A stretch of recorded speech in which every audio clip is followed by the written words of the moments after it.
مسند امام احمد میں ایک حدیث ہے جو مشکات المصابیح کے اندر موجود ہے اور ہمارے پمفلٹ میں بھی موجود ہے 5B ریسرچ پیپر میں سٹارٹ ہی میں.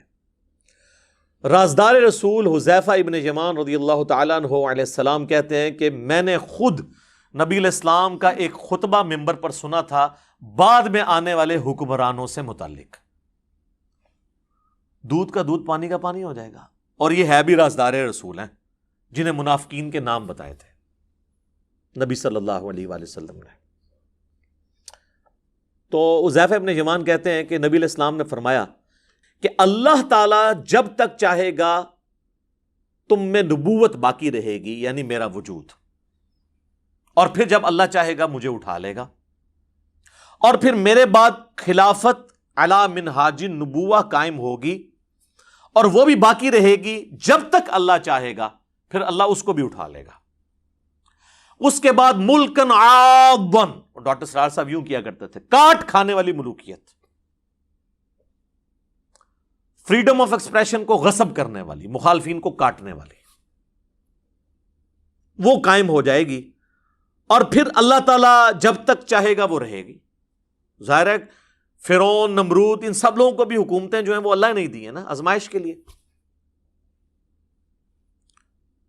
پھر اللہ تعالیٰ اسے بھی اٹھا لے گا. پھر جابر حکمرانوں کا دور شروع ہو جائے گا. پھر اللہ تعالیٰ جب تک چاہے گا وہ رہے گا، پھر اس کو بھی اٹھا لے گا، اور پھر ایک دفعہ دوبارہ سے خلافت علی منہاج النبوہ قائم ہوگی، یعنی امام محمد بن عبداللہ المہدی رحمہ اللہ تعالی اور رضی اللہ تعالیٰ عنہ علیہ السلام کی خلافت. ایک تفسیر اس کی بھی کی گئی ہے یہ والی، اور ایک تفسیر اس حدیث کے راوی کا فہم یہ ہے کہ انہوں نے یہ حدیث لکھ کے حضرت عمر بن عبدالعزیز کو بھیجی اور کہا کہ یہ جو کاٹ کھانے والی ملوکیت اور جابر حکمرانوں کے بعد آپ کی دوبارہ خلافت آئی ہے، تو مجھے لگتا ہے یہ آپ کی پیش گوئی تھی جس پہ عمر بن عبدالعزیز بڑے خوش ہوئے. تو اگر یہ بھی مان لیا جائے تو پھر بھی بنو امیہ نہیں بچتی، وہ ساروں کو پچھلوں کو پچھلا رگڑا لگا دیا نا. اور پھر ہم کہتے ہیں عمر بن عبدالعزیز جو ہیں وہ پہلے مجدد اسلام کے کیوں ہیں؟ انہوں نے کون سا گند صاف کیا ہے؟ بنو امیہ کا گند. وہ آج ٹاپک نہیں ہے، میری کئی ایک ویڈیوز پہلے ریکارڈڈ موجود ہیں. بہرحال دوسرا فہم یہ ہے کہ یہ نبی علیہ السلام کا دور، اس کے بعد خلافت راشدہ کا دور، اس کے بعد کاٹ کھانے والی ملوکیت جو ہے وہ بنو امیہ اور بنو عباس کا دور 500-600 سال تک، جس میں سے 100 سال آلموسٹ بنو امیہ اور پھر بنو عباس اور باقی لوگ. اور یہ جو جابر حکمران ہیں جو مسلط ہو جائیں گے، یہ کلونیل پاورز ہیں جو پوری دنیا کے اوپر قابض ہوئی، جن کا زور 100 سال پہلے ٹوٹنا شروع ہوا، اور آج 57-58 اسلامی ملک ہیں. یہ آج سے 100 سال پہلے نہیں تھے اتنے ملک. اب دوبارہ سے خلافت علی منہاج النبوہ کی تیاریاں الحمدللہ شروع ہو چکی ہیں اللہ کے فضل سے. اچھا، اس حدیث کے اندر تو صرف یہی ذکر تھا کہ یہ اس ترتیب کے ساتھ معاملات ہوں گے. اس کی ایکسپلینیشن ہے جامعہ ترمذی اور سنن ابی داؤد کے اندر. وہاں پہ ڈیٹیل ہے کہ یہ خلافت کتنا عرصہ ہوگی. اس میں الفاظ ہیں میرے بعد خلافت علی منہاج النبوہ 30 سال تک رہے گی. حدیث روایت کرتے ہیں سیدنا سفینہ جو کہ آزاد کردہ غلام ہے نبی صلی اللہ علیہ وآلہ وسلم کے، اسے مولا رسول اللہ بھی نے کہا جاتا ہے، آزاد کردہ غلام. سعید تابعی سے پھر سفینہ کہتے ہیں کہ گن ابو بکر کے 2 سال، عمر کے 10 سال، عثمان کے 12 سال اور علی کے 6 سال. اور علی کے بھی جو 6 سال ہیں وہ 5.5 سال مولا علی کے ہیں اور 6 مہینے سیدنا حسن ابن علی کے ہیں، وہ بھی خلافت راشدہ ہے. یہ 41 ہجری ربیع الاول میں صلح حسن ہوئی، اور ربیع الاول کے اندر، تاریخ کنفرم نہیں لیکن مہینہ ربیع الاول کا تھا، نبی علیہ السلام کی ڈیتھ ہوئی 11 ہجری کے اندر. یہ ٹوٹل 30 سال بنتے ہیں. اور خود امام ابن تیمیہ بھی مانتے ہیں کہ صلح حسن کے اوپر خلافت راشدہ ختم ہوئی اور نبی علیہ السلام کی پیش گوئی پوری ہوئی. تو ان کا جو شاگرد ہے نا سعید تابعی، ابو داؤد کے الفاظ ہیں، وہ کہتا ہے کہ یہ جو بنو امیہ کے لوگ ہیں، آل مروان، بنو زرقا، نیلی آنکھوں والے، یہ تو کہتے ہیں کہ علی علیہ السلام خلیفہ ہی نہیں ہے. یہاں پہ امام داؤد نے لکھا علی علیہ السلام، لیکن آپ کے مولوی نے نکال دیا ترجمے والی کتاب میں. اسلام 360 میں بھی عربی والے حصے میں ہے اردو والے سے نکل گیا ہے, اردو میں رضی اللہ عنہ ہو گیا ہے. sunna.com میں عربی میں لکھا ہوا ہے, اردو میں رضی اللہ عنہ کر گیا. سر یہ علماء یہود کے ہی تو کردار ہے جو یہ ادا کر رہے ہیں. اور یہ امام ابو داؤد نے نہیں, صرف امام بخاری نے صحیح بخاری میں 3748 نمبر حدیث میں حسین علیہ السلام لکھا ہے, وہاں سے بھی انہوں نے نکال دیا. عربی کتابوں میں موجود ہے, مکتبۃ الشاملہ کے اندر, اسلام 360 کے اندر دارالاسلام نے نکال دیا. اسلام 360 میں بھی آپ عربی پورشن میں دیکھیں, اردو میں کوئی نہیں ہے. 6318 نمبر حدیث میں فاطمہ اور علی کے ساتھ علیہم السلام لکھا ہوا ہے, اکٹھا نکال دیا انہوں نے. خیر ادھر واپس ہیں.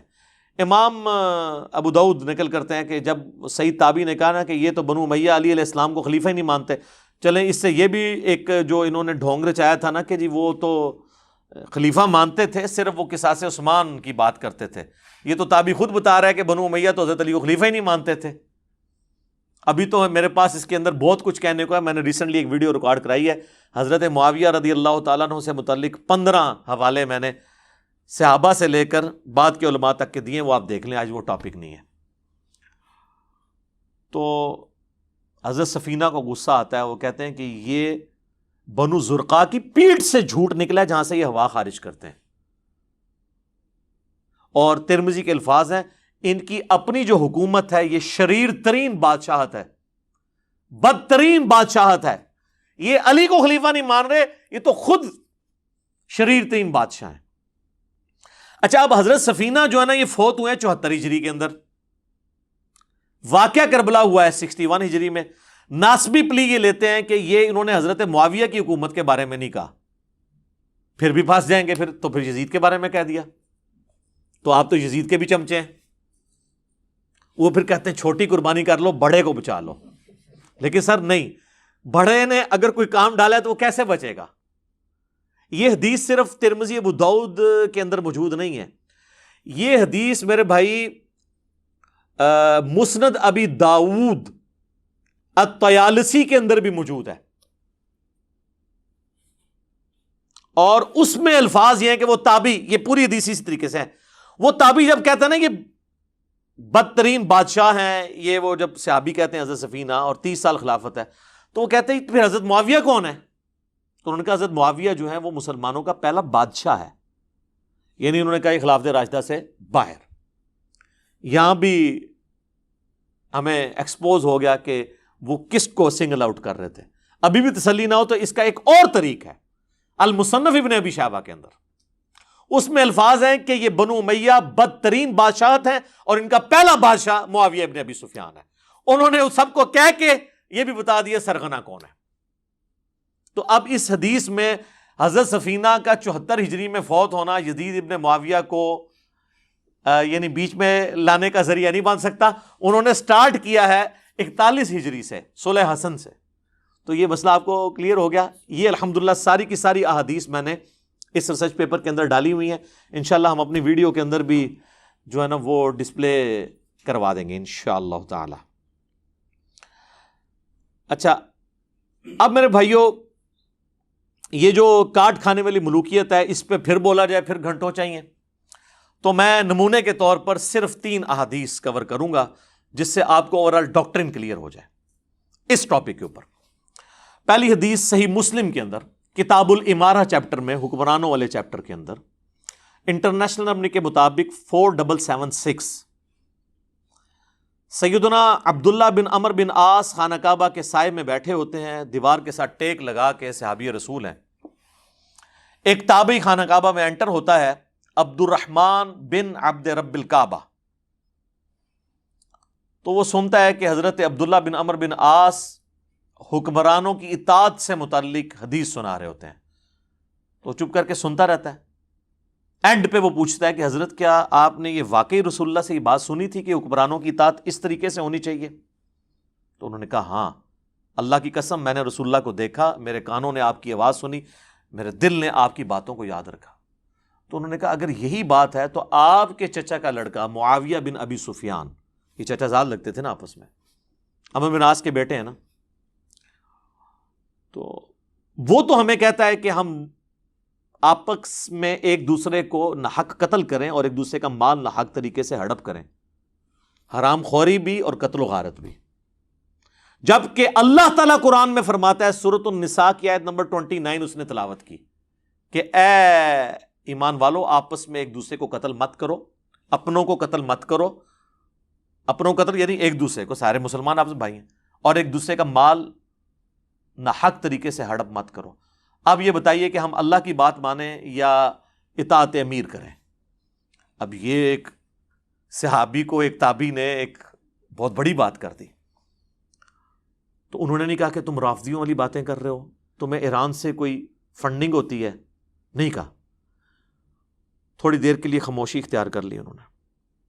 اب سوچ میں تو پڑ گئے ہوں گے میں کیا کروں، رشتہ داری تو میری نکال رہا ہے، تو پھر انہوں نے سر اٹھا کے کہا کہ معاویہ کی اطاعت کرو ان باتوں میں جس میں وہ اللہ کی اطاعت کے اندر حکم دے، اور جس میں وہ اللہ کی نافرمانی کا حکم دے اس میں اس کی نافرمانی کرو، اور یہی ایٹیچیوڈ ہونا چاہیے۔ بخاری اور مسلم کی متفق علیہ حدیث ہے، مولا علی کہتے ہیں کہ نبی علیہ السلام نے فرمایا کہ خالق کی معصیت میں، اللہ کی نافرمانی میں مخلوق کی کوئی اطاعت نہیں ہے۔ کئی لوگ یہ بھولے بن کے پوچھ رہے ہوتے ہیں نا، جی میری ماں اجازت نہیں دے رہی داڑھی رکھنے کی تو میں رکھوں یا نہ رکھوں؟ تو وہ نبی علیہ السلام نے فرما دیا ہے کہ اللہ کی اطاعت کے اندر مخلوق کی اطاعت نہیں ہوگی، اور جس بات میں اللہ کی نافرمانی ہو رہی ہوگی وہ آپ نے کام نہیں کرنا، آپ نے مخلوق کی نافرمانی کر دینی۔ تو یہ ایک اوورآل پورا آپ کو پکچر کلیئر کر دے گی۔ ایک اور حدیث، اچھا یہ تینوں کی تینوں حدیثیں صحیحین میں، بلکہ ابھی تک آپ دیکھ رہے ہیں ساری مشہور کتابوں سے۔ دوسری حدیث صحیح بخاری میں 4108، تحکیم کے بعد جب حضرت معاویہ رضی اللہ تعالیٰ عنہ مدینہ شریف آتے ہیں، یہ فتح الباری میں پورا اس کا سیاق و سباق موجود ہے کہ کس موقع پہ ہوا۔ تو بخاری کے الفاظ ہیں کہ حضرت معاویہ وہاں پہ ایک خطبہ دیتے ہیں، اور سیدہ حفصہ جو حضور علیہ السلام کی زوجہ اور ہماری ماں ہیں ام المؤمنین، وہ اپنے بھائی عبداللہ بن عمر سے کہتی ہیں کہ جاؤ، حضرت معاویہ آئے ہیں اور وہ خطبہ دے رہے ہیں، تم جا کے خطبے میں شریک ہو، یہ نہ ہو کہ تمہاری غیر موجودگی کو کچھ اور ہی سمجھ لیا جائے کہ کچھ سازش ہو رہی ہے۔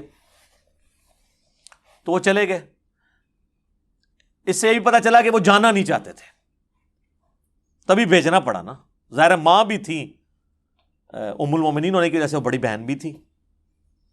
عبداللہ بن عمر جب وہاں پہنچے تو حضرت معاویہ نے خطبے میں بات کرتے ہوئے کہا کہ تم میں سے جس کو اس امر خلافت کی خواہش ہے نا، تو وہ اپنا سینگ اٹھائے، اپنا سر اٹھائے، میں اس کے باپ سے بھی زیادہ خلافت کا حقدار ہوں۔ اب یہ باتیں چپ کر کے حضرت عبداللہ بن عمر سنتے رہے،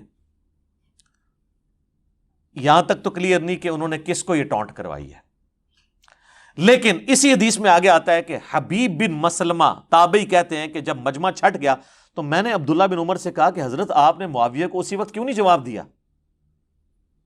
تو پتہ چل گیا وہ کس کے باپ کو کہہ رہے تھے۔ سیدنا عمر کی توہین وہ شخص کر رہا ہے کہ جو حضرت عمر کے دور میں رومن امپائر گری، اس رومن امپائر میں شام میں انہوں نے حکومت قائم کی ہے، اور وہ محنتیں کن کی ہیں؟ حضرت عمر کی۔ تو جن لوگوں کو ابو بکر اور عمر کا لحاظ نہ ہو، انہوں نے مولا علی کا لحاظ کہاں سے کرنا ہے؟ سیدھی سی بات ہے۔ تو عبداللہ بن عمر کہتے ہیں کہ میں نے ارادہ تو کیا کہ میں اپنی گوٹ کھولوں، یوں کر کے احتبا کر کے دونوں گھٹنوں کو یوں لے کے بیٹھے تھے، اور میں اسے وہیں بھرے مجمع میں جواب دوں کہ تجھ سے زیادہ خلافت کا حقدار وہ ہے کہ جس نے تم دونوں باپ بیٹا ابو سفیان سے اور معاویہ سے رضی اللہ عنہما، ہم تو احترام سے ہی نام لیں گے، ظاہر سے ابھی تو ہے، تم باپ بیٹا سے جنگ کی ہوئی ہے جب تم دونوں کافر تھے اور ہم مسلمان تھے، یعنی تم لوگ جونیئر مسلمان ہو، طلقاء ہو، فتح مکہ پہ مسلمان ہوئے ہو، اور آج ہم سینئر مسلمانوں کو کہہ رہے ہو تم لوگوں کے ساتھ تو ہم جنگیں لڑ چکے ہیں، تم لوگوں کو ہم نے مار مار کے اسلام میں داخل کیا۔ ظاہر ہے کہ وہ مارے کھائی ہیں تو پھر آہستہ آہستہ ان کو ہوش آئی ہے نا کہ اسلام کا پلڑا بھاری ہو گیا۔ پھر عبداللہ بن عمر کہتے ہیں کہ پھر مجھے جنت کی نعمتیں یاد آ گئیں، پھر میں فتنے کے ڈر سے خاموش ہو گیا۔ حبیب بن مسلمہ کہتے ہیں کہ عبداللہ بن عمر نے خاموش ہو کے اپنی جان بھی بچا لی، اپنی عزت بھی بچا لی۔ ایک ماموں نے دوسرے ماموں سے اپنی جان اور عزت بچا لی، کہتے ہیں نا خال المومنین، اچھا عبداللہ بن عمر خال المومنین نہیں ہے؟ عبد الرحمن بن ابی بکر خال المومنین نہیں ہے؟ اور محمد بن ابی بکر خال المومنین نہیں ہے؟ ہمارے باقی سارے خال المومنین کو ایک خال المومنین سے تکلیفیں اٹھانی پڑی ہیں. تو یہ حدیث کے الفاظ بتا رہے ہیں کہ اس وقت فریڈم آف ایکسپریشن کو کس طریقے سے غصب کیا جاتا تھا. اچھا یہ جو حضرت عبداللہ بن عمر کے الفاظ ہیں نا، یہ بڑے انٹلیکچوئل ہیں، کیونکہ یہی الفاظ حضرت عمر نے بھی یوز کیے تھے. اور حضرت عمر کا ویژن دیکھیں، انہوں نے پہلے یہ چیز بتا دی تھی. صحیح مسلم کے اندر ایک حدیث ہے، میں نے ریسرچ پیپر میں ڈالی ہے، انٹرنیشنل نمبر ہے 1258. حضرت عمر نے اپنی شہادت سے کچھ عرصہ پہلے جمعے کا خطبہ دیا اور انہوں نے رسول اللہ کا ذکر کیا، پھر حضرت ابوبکر کا ذکر خیر کیا، اور پھر فرمایا کہ میں نے خواب دیکھا ہے کہ مجھے ایک مرغے نے 3 ٹھونگے ماری ہیں، اور میں اس کی تعبیر یہ کرتا ہوں کہ ان قریب مجھے قتل کر دیا جائے گا. اچھا انہوں نے کہا کہ بعض لوگ مجھے مشورہ دے رہے ہیں کہ میں اپنا کسی کو جانشین مقرر کر دوں، لیکن میرا کوئی ایسا ارادہ نہیں ہے، اللہ اپنے دین کو برباد نہیں ہونے دے گا. پھر انہوں نے کہا کہ اگر میری موت جلدی واقع ہو گئی حادثاتی طور پر، تو میری طرف سے یہ حکم ہے کہ خلافت کا فیصلہ صرف ان 6 لوگوں میں طے ہوگا جن سے رسول اللہ اپنی وفات تک راضی رہے. اور بخاری میں الفاظ ہیں 3700 نمبر حدیث میں کہ خلافت کا معاملہ ان 6 بندوں سے باہر نہیں آنا. بخاری میں پھر نام بھی حضرت عمر نے لیے اور فرمایا علی، عثمان، طلحہ، زبیر، عبد الرحمن بن عوف اور سعد ابن ابی وقاص. ویسے ایک اور بندہ بھی تھا 7واں، چونکہ وہ ان کا بہنوئی تھا، سعید ابن زید. وہ سب و شتم کی حدیثیں اشرا مبشرہ والا یاد آیا جائے، سعید ابن زید. ان کا نام اس لیے نہیں لیا کہ وہ رشتہ دار تھے، ان کو چھوڑ دیا اور کہا میرے بیٹے عبداللہ بن عمر کو مشورے میں تم شامل کر سکتے ہو، لیکن اسے خلیفہ نہ چننا. ان 6 بندوں میں سے کسی کو چننا جن سے رسول اللہ اپنی وفات تک راضی رہے. تو آج ہم ہوتے تو ہم پوچھتے کہ پھر ہمیں وہ بھی بتا دیں جن سے حضور وفات کے وقت ناراض تھے. آپ کو تو کہنا چاہیے سب سے ہی راضی رہے.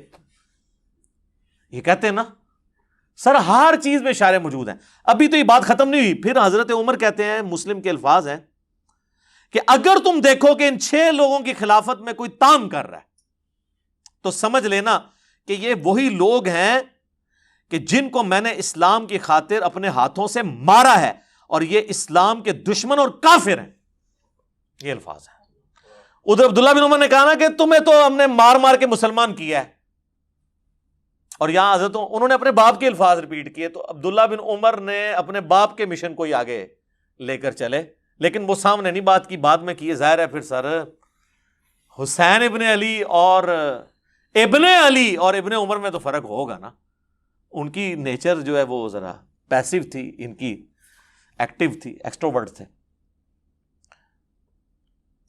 تیسری حدیث بھی صحیح بخاری میں ہے 4827. اور سر یہ آپ کو میں یعنی to cut the story short, میں یعنی امیر شام کے دور کے اندر آپ کو 2 مثالیں پیش کی. اب ان کے بالکل دور اینڈ ہونے والا ہے، چونکہ میں نے تو آنا ہے ان کے صاحبزادے کی طرف، لیکن یہ تو ناانصافی ہے کہ صاحبزادے کے پیچھے باقیوں کو چھپا دیا جائے. یہ کام تو ہم نہیں کر سکتے. 4827 نمبر حدیث ہے صحیح بخاری کے اندر، اور یہ حدیث المستدرک للحاکم میں بھی موجود ہے. یہ حدیث سنن نسائی الکبریٰ کے اندر بھی موجود ہے، اور یہ حدیث تفسیر ابن کثیر کے اندر سورۃ الاحقاف پارہ نمبر 26 کی آیت نمبر 17 نمبر کی آیت کے کانٹیکسٹ میں اس کے سارے طرق جمع ہیں مختلف کتابوں سے. اور فتح الباری میں بھی ابن حجر اسقلانی نے صحیح بخاری 4827 نمبر کے انڈر وہ سارے کے سارے طرق جمع کیے ہیں جو میں اب بیان کرنے لگوں. پہلے صرف میں بخاری کے الفاظ بتاتا ہوں، پھر باقی کتابوں کے بھی. بخاری کے الفاظ ہیں کہ مروان بن حکم جو کہ حضرت معاویہ کی طرف سے رضی اللہ تعالیٰ عنہ گورنر تھا حجاز کا، اس نے مسجد نبوی میں خطبہ دیتے ہوئے حضرت معاویہ کے بیٹے یزید کا ذکر خیر کرنا شروع کر دیا. اور اس میں حدیث کے الفاظ ہیں تاکہ حضرت معاویہ کے بعد اس کی بیعت پہ لوگوں کو آمادہ کیا جائے. وہی جو ہمارے حکمران بھی کرتے ہیں امت کے وسیع تر مفاد میں، میرے عزیز ہم وطنوں، وہ ساری باتیں وہی والی. اور انہوں نے کہا کہ بھئی اللہ تعالیٰ نے ہمارے امیر المومنین کو یہ بات سجھائی ہے، وہ چاہتے ہیں کہ اپنے بعد اپنے بیٹے کو خلیفہ نامزد کر دیں. تو بخاری کے الفاظ ہیں وہاں پہ عبد الرحمن بن ابی بکر، حضرت ابوبکر صدیق کے بیٹے کھڑے ہوئے، اور یہ وہ بیٹا ہے جو حضرت عائشہ کا سگا بھائی ہے اس اعتبار سے کہ باپ اور ماں بھی کامن ہے. اور امام بخاری ذرا شریف النفس آدمی تھے، انہوں نے صرف اتنا لکھا کہ عبد الرحمن بن ابی بکر کھڑا ہوا اور انہوں نے کچھ کہہ دیا. وہ کیا کہا وہ ہم آپ کو بعد میں بتاتے ہیں. آگے بخاری کے الفاظ چلتے ہیں کہ مروان بن حکم نے کہا پکڑو اس کو. تو پتہ چل گیا کوئی چوبے والی بات کی. تو حضرت عبد الرحمن بن ابی بکر جو ہے وہ چونکہ مسجد نبوی میں بیٹھے ہوئے تھے، فوراً سے حجرہ عائشہ میں داخل ہو گئے اپنی بہن کے پاس. تو اب ظاہر ہے کہ سیدہ عائشہ کی تو کوئی تو اس طریقے سے نہیں کر سکتا تھا. تو اس کا غصہ نہیں ٹھنڈا ہوا. مروان بن حکم نے باہر سے ہی کہا کہ او ابو بکر کے بیٹے، وہ تیرے بارے میں قرآن میں آیت نازل ہوئی ہے سورہ الاحقاف کی آیت نمبر 17 کہ یہ کہتا ہے کہ میرے ماں باپ مجھے کہتے ہیں کہ مرنے کے بعد زندہ کیا جائے گا، اللہ کے حضور پیش ہونا ہے. تو یہ تو اگلے لوگوں کی سٹوریاں ہیں. ابو بکر کے بیٹے تو ہی ہے، یہ تو ہی وہ کافر ہے جس کے بارے میں یہ آیت نازل ہوئی، نعوذ باللہ. اسی لیے سورہ احقاف کی تفسیر میں ابن کثیر کو یہ حدیث لانی پڑی ہے. اور امام بخاری نے بھی سورہ احقاف کی تفسیر والا جو چیپٹر ہے نا اس کے اندر یہ حدیث لی ہے. یہ کہتے ہیں شان نزول بتائیں. اے لو لبو ہوں شان نزول، شان نزول کا تمہیں بڑا شوق ہے نا، آگے پیچھے سیاق و سباق بھی بتائیں، سلف کا فام بھی بتائیں، فام لے لو سارے. تو بخاری کے الفاظ ہیں حضرت عائشہ کو غصہ آیا، انہوں نے اندر سے کہا کہ آل ابی بکر کے بارے میں کوئی آیت قرآن کی نازل نہیں ہوئی ہے سوائے جو میری برات میں سورۃ النور نازل ہوئی جب ان کے اوپر جھوٹی تہمت لگائی گئی. بخاری کی حدیث ختم. لیکن یہ حدیث المستدرک للحاکم میں، سنن نسائی الکبریٰ کے اندر، طبرانی کے اندر، اور فتح الباری میں شرح میں یہ ساری ابن حجر نے جمع کی. اور سب سے بڑھ کر آپ ہر بندے کے پاس تفسیر ابن کثیر سافٹ کاپی آپ ڈاؤن لوڈ کر لیں، موجود ہے.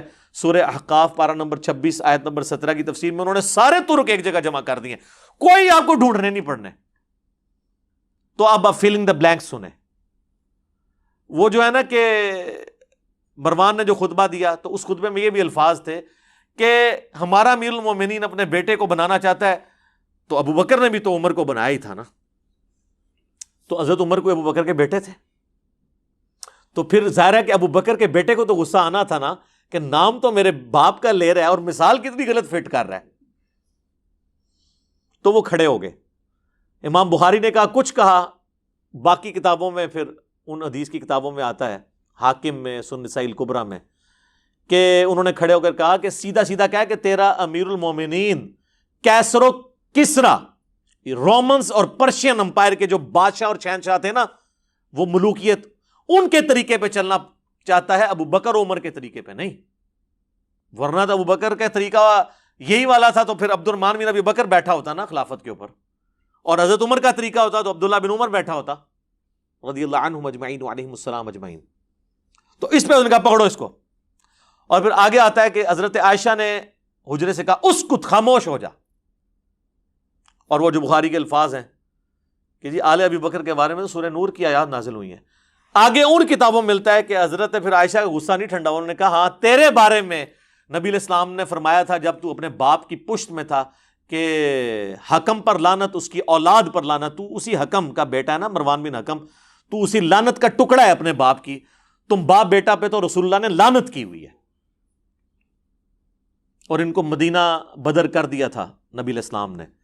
حضرت عثمان کے رشتہ دار تھے، پورا زور لگایا، حضرت ابوبکر نہیں مانے، حضرت عمر نہیں مانے.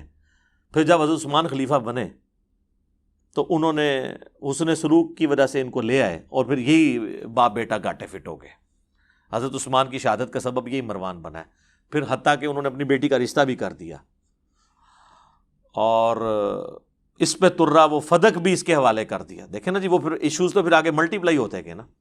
بہرحال آج کی ڈیٹ میں سمجھتا ہوں سیدنا عثمان کی مظلومانہ شہادت ان کی اجتہادی خطاؤں کا کفارہ ہے. انشاءاللہ اللہ کے حضور وہ پاک صاف ہو کے اٹھے ہیں، کیونکہ ان کی نیکیاں ان کی اجتہادی غلطیوں پر بھاری ہیں. یہ اجتہادی غلطیاں میں لفظ استعمال کر رہا ہوں، کسی کو شاید یہ برا لگ رہا ہو کہ جی اجتہادی غلطی کیوں کہہ رہا ہے؟ اس لیے کہ اوور آل ان کا جو سٹانس ہے نا وہ ریلیجن کو سپورٹ کرنے والا ہے. اگر وہ نہ ہوتا تو میں اس کو پھر فاش غلطی کا لفظ بول دیتا، لیکن میں نہیں بولتا.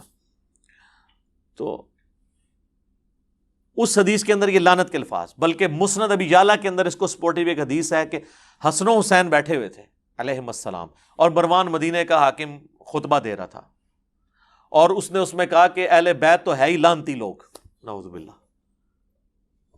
تو حضرت حسین سے پھر صبر ہوتا تھا، تو انہوں نے کہا ہم تو لعنتی نہیں ہیں، ہماری شان میں تو قرآن میں آیات ہیں، البتہ تو اور تیرے باپ کے اوپر نبی علیہ السلام نے لعنت فرمائی تھی. تو یہ جو روایتیں ہیں نا، اس کو سپورٹیو کئی ایک روایتیں ہیں کہ یہ لعنتی لوگ تھے. لعنت عربی میں کہتے ہیں اللہ کی رحمت سے دور لوگ، یا اس کو آپ ہماری زبان میں کہتے ہیں منحوس لوگ، نحست پہ ہی جنا ہوتے ہیں.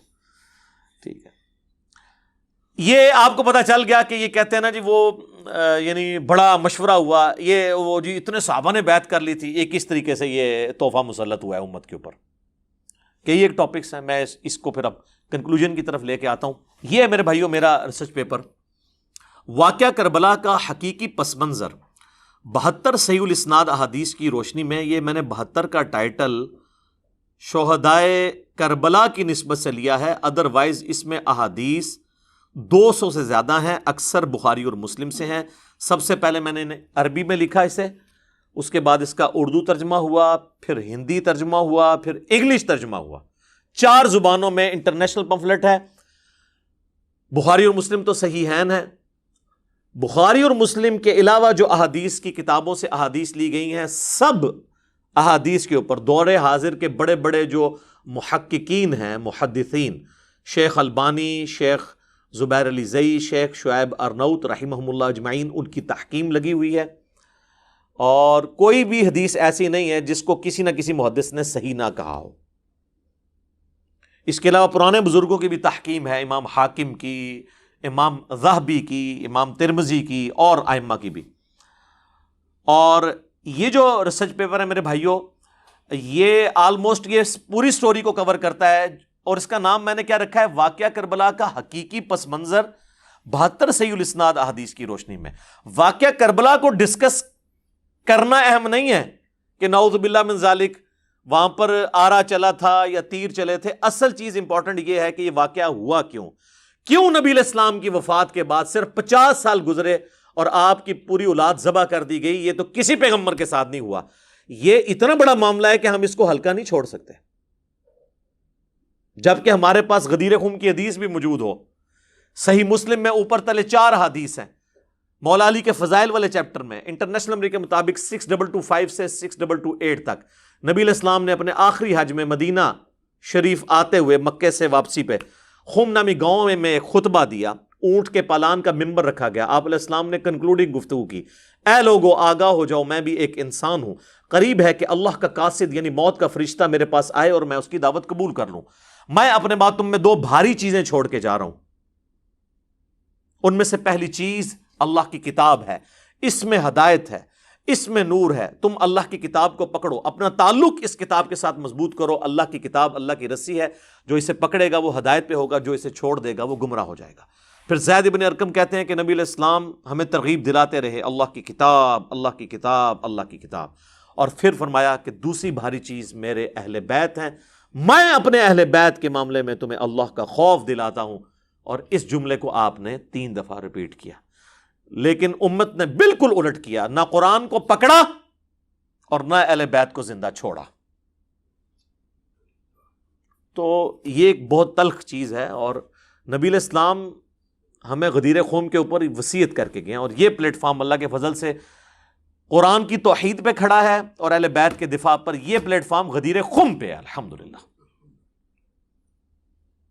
غدیر قوم کی حدیث تو بہت کم ہی بیان ہوتی تھی، اور کئی مکتب فکر کے لوگوں کو تو اس حدیث کا پتہ ہی نہیں تھا. ان کو وہ ایک روایت جو ضرب تقسیم لگا کے حسن درجے تک پہنچتی ہے، المستدرک للحاکم کی، الموطا امام مالک میں بھی ہے لیکن وہاں تو اس کی سند ہی چھوٹی ہوئی ہے. امام مالک نے بغیر واسطے کے روایت بیان کی ہے. پوری سند اس کی المستدرک للحاکم کے اندر ہے، کتاب العلم چیپٹر کے اندر